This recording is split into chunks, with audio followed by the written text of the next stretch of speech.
Gratitude could be expressed in many ways. We're going to turn left up here. For Ken Christopher, it is shown behind the wheel of a tour bus. The company called me and says, hey, Ken, you've got a request. These people want you to go somewhere. And I said, who are they? I have no idea who they were. It was a friend of Ken's who was part of the Rocky Mountain Honor Flight almost a decade ago. He put my name in, and that's how I met these guys. And it's just been a love story ever since. That one trip inspired a tradition. For the past 7 years, 4 times a year with these boys. Twice each spring. Let's stand in front of the bus here, gentlemen. Twice each fall. That is amazing. Ken leads a trip that requires the precision of a train conductor. We go to World War II, and they have time to visit there. We lost many, many men in the service. You think how fortunate I am to be here. This is the most wonderful experience. I can't imagine that it was built for me. A day and a half. We came over to Arlington, to the Air Force Memorial. I'm Army. A dozen stops. Everyone seems to like the FDR Memorial.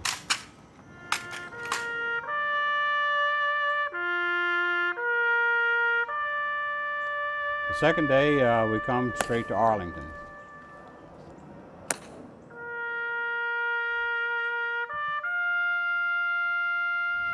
And I have a number who went before me, and I'm here to honor them.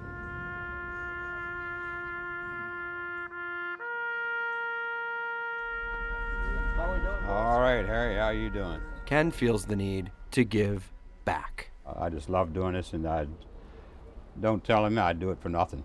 He's been paid. Have you seen the look on Jane's face when she gets off the bus? Coming down, and then she hits that smile. That's enough. That's all you look for. After 94 years, still around. These memorials are built for these men and women. Just one of those things that you can't tell them thanks all the time. You got to do something for them. So. Ken Christopher's just making sure Thank you so much. they get the chance to see them. In Washington, D.C. All these servicemen, I feel for them, and I'm really, really thankful for them. Steve Staeger, 9 News. Hello. Hi there. The sum of life is made up of different experiences. Hi there. Smile. You're in Baltimore. Chapters, really. Hello. Hello. This is a new chapter. In some stories, already close to a century in the making. Okay, here he comes, Billy. This is the Rocky Mountain Honor Flight. How you doing there, Bill, my man? Welcome. A trip to the nation's capital by way of Baltimore for 29 World War II and Korean War vets from Colorado. A half century after they served our country, Thank you, sir. these vets are getting a hero's welcome. This is exhilarating. And a half century later, This can't be true. they remain For us, humble. I didn't do nothing. Hey, Chet the Jet himself. How you say, Chet? It is all for them, and it's just the beginning. On an hour-long bus ride, these men and women experience a mix of emotions. You don't forget those things. You don't forget some of the things you've done. This is the first time most of them will see it. So here is your memorial. Pillars of granite built to remember a period that defined each of these lives. I never thought I'd be here. It's just so great. Yet personal stories were hard to come by during this visit. War is not a nice thing, I'll tell you. War is hell. Rather, these men were thinking of others. And I think about all the guys who sacrificed their lives from all the states around here. It's hundreds of thousands of people. And I thought the other day, what if these people were all still alive? What would they all be doing? Others who couldn't be here. Each star represents a painful situation for some families. It's just unreal that the stars had to be there. And all the guys in heaven right now are looking down and waving and saying hello, and everything is beautiful. Any vets who have cameras, hand them over. Their memories of the war that changed their lives were focused on the faces that won't be in the group photo. And then we'll get something with the blue shirts as well. Not many of these people knew each other before this weekend. Bill, get in there. It didn't take long for them to relate. These men and women are very humble. They don't ask for anything. They never did ask for anything. They don't expect anything, and they deserve everything. Everything.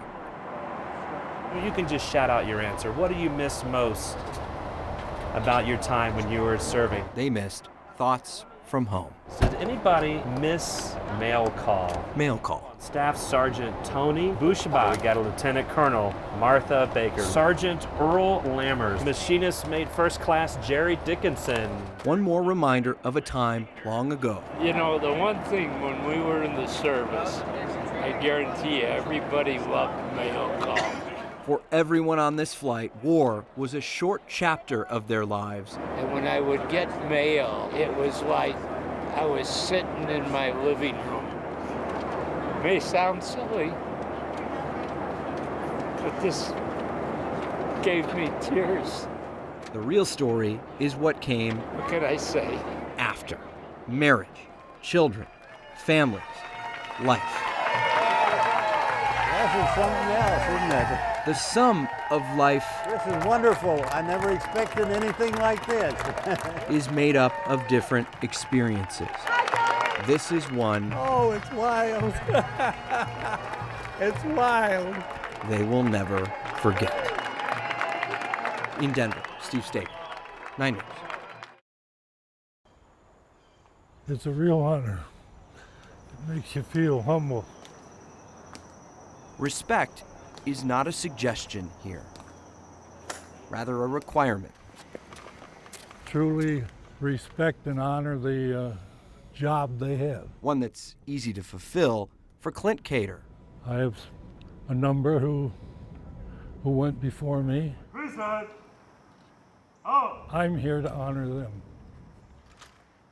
As we get closer to the tomb, I'll simply extend my arm and we will turn into and center the tomb. The World War II vet has never been part of something like this.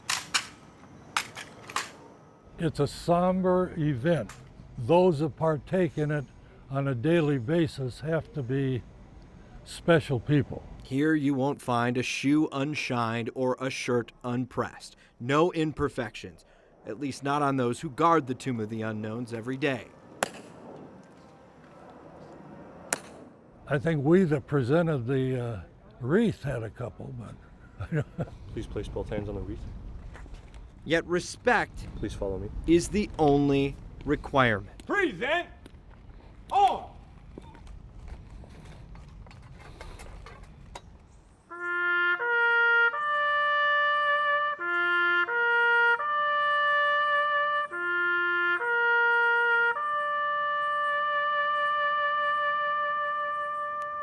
On a trip meant to honor the men and women who are here, they're the ones that have gone before us. those men and women took a moment to honor those who are not. Thank you so much. Thank you for your It's a service. real honor. There's so many great people buried here.